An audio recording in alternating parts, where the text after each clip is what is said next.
আম্মু সুমাইয়া, কি বাবা? সামনে আসো তো। কই তুমি? হ্যাঁ। আম্মু তুমি কোন ক্লাসে পড়ো? Class nursery. আম্মু তোমার রোল কত? 2। আম্মু তুমি কবিতা পড়ো?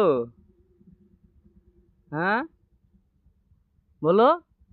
মাছ আলা উজু করার তরিকা, উজুতে নিয়ত হাত তুলে করা নড়াও, হাত দেখে দাও কি কি করা হয়। বিসমিল্লাহ বলা সুন্নাত, কোনো হাতের কবজিতে সুন্নাত দেওয়া সুন্নাত, তিনবার মিসওয়াক করা সুন্নাত, তিনবার উজু করা সুন্নাত, তিনবার নাকে পানি দেওয়া সুন্নাত, সমস্ত মুখ সুন্নাত দেওয়া সুন্নাত, ডান হাতের কনিষ্ঠ সুন্নাত দেওয়া সুন্নাত, বাম হাতের কনিষ্ঠ সুন্নাত দেওয়া সুন্নাত, কোনো হাতে ডাঙ্গলি লাল করা সুন্নাত, সমস্ত মাথা একবার মাসে করা সুন্নাত, কান মাসে করা সুন্নাত, ঘরে ধান মাসে করা মুস্তাহাব, ডান পায়ে চাকনি সহ সুন্নাত দেওয়া সুন্নাত, বাম পায়ে চাকনি সহ সুন্নাত দেওয়া সুন্নাত, কোনো পায়ে ডাঙ্গলি